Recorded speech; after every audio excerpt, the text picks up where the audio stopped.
So you want to know how to paint jewelry. Now, to do this nicely, it's good to know how to paint a few materials. And first off, I will let you know that there's two types of materials. There's metals and then there's everything else. So with metals, the light only reflects. We're talking like 100% gloss. Another characteristic of metals is that they also have a colored reflection. Now, the other type, the everything else type, is also known as dielectric. With dielectric materials, some light bounces off, other light is refracted and it's scattered around inside the object. So to explain what this means, when the light hits any object, some light is going to bounce off and it's gone, we don't see it anymore. How do we know it's there? Is that if we bring another object in close proximity, we can actually catch this bounce light.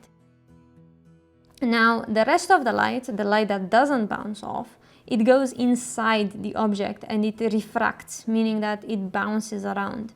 And in doing so, it illuminates those parts of the object so that now we can see that they are actually in the light.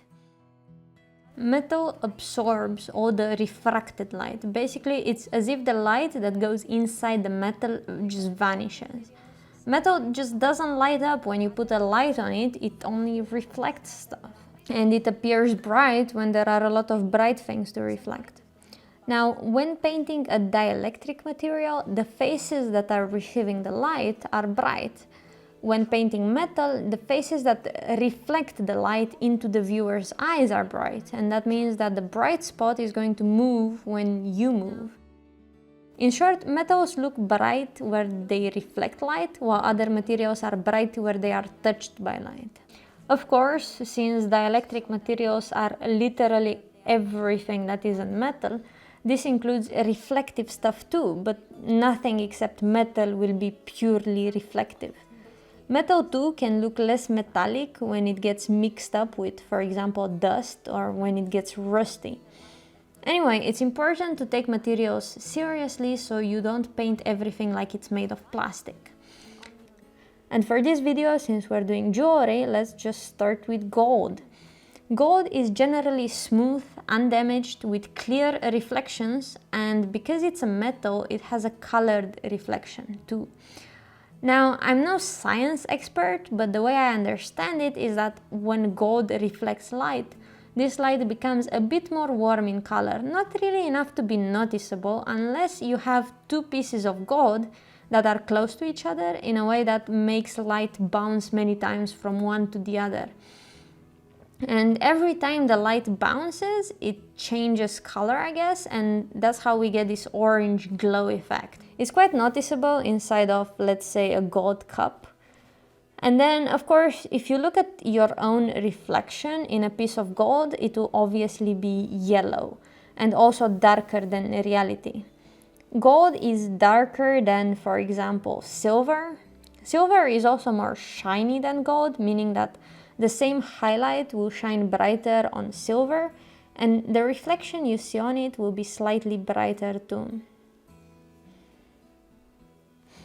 Okay, so next there are gems. Now, gems vary a lot, like all the way from rocks to diamonds, and what they mostly have in common is that they're shiny.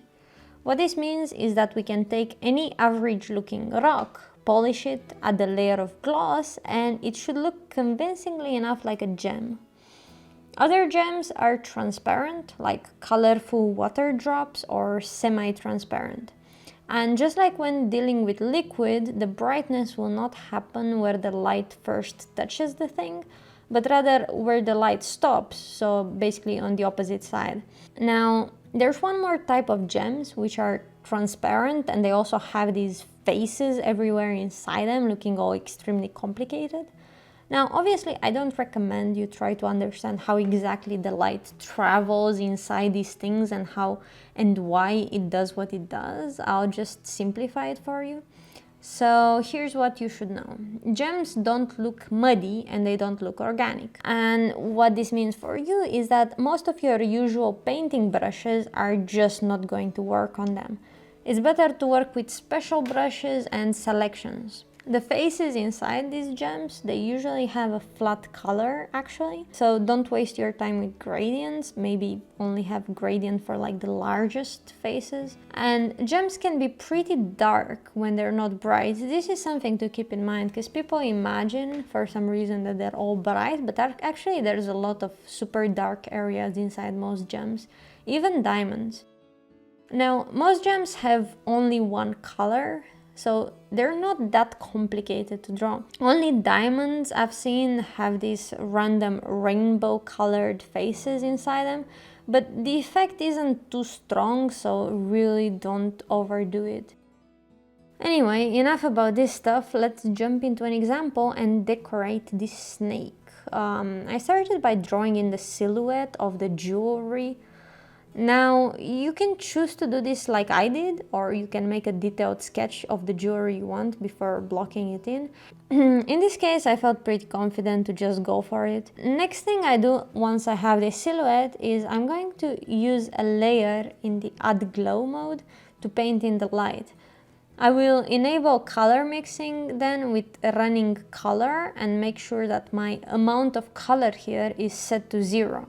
This way I can blend and make some of the edges of the light smooth to describe the geometry. And after that I can disable again this color mixing and use the brush normally. Next I'm going to have another layer set to multiply, and I'll paint in some shadows in tight areas where the ambient light gets occluded and where the gold may be reflecting something dark, like the snake's skin for example. Now, here's a very important thing. The shadow areas and the light areas should never mix. So, the direct light overpowers everything it touches. In other words, imagine you are out in a dark field and the moon is casting your shadow onto the earth. Now, you take out and turn on your torchlight and you point it at your shadow. Is your shadow going to compete with this new direct light source, or is it going to get completely obliterated? It's good to remember that in painting, light and shadow aren't competing forces. Shadows are nothing but the absence of light, and so a shadow will never darken a light. Value is not the only reason why you shouldn't get your light areas and your dark areas mixed up. The other reason is that the transition from the darkest shadow to the brightest light will usually also imply changes in hue and saturation. And these changes don't happen linearly. So imagine you mix the brightest light with the darkest shadow, and let's say the brightest is white and the darkest is black, you're going to get gray. But maybe your object is yellow, and if your object is yellow, then this medium gray simply shouldn't exist in your painting. And that's a mistake a lot of artists do, and that's why paintings look muddy. Now, there is no standard way in art to actually measure the precise color of an object. And that's because that color will always depend on the light the object receives. And yeah, it felt really weird the first time I realized I don't actually know what color anything is, because there's no way to perceive color without light. And so anyway, if you hear me talk about local color, it's not because I know something that you don't. I'm simply saying local color to refer to the color of an object where it gets revealed the most clearly. And usually this happens in the ambient light. I could just say the object's color, but that's a bit vague, and hey, terminology might help you when you watch tutorials by other artists, I guess. Anyway, back to the example. I next made a layer underneath the gold and painted in some more of this ambient occlusion thing on the snake, using another multiply layer. And next I go back to the gold and give it another add glow layer, but this time I use it to paint with a dark blue sort of color, which creates this sort of soft blue light on the gold. And I'm painting something like a reflection of the sky, just to make it more believable. And lastly, to make the gold even more convincing, I create a color layer and I add some orange accents in areas where the gold could be reflecting itself back and forth, like I mentioned earlier.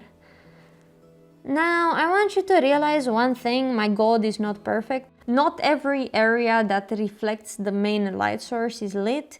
The reflections are not consistent anywhere, and not every edge is used to describe geometry realistically. And leaving this in a rough state is somewhat intentional, so that you can see that you don't need a render engine running in your mind so that you can paint believable gold in a way that nobody will think twice about what this is. I mean, come on.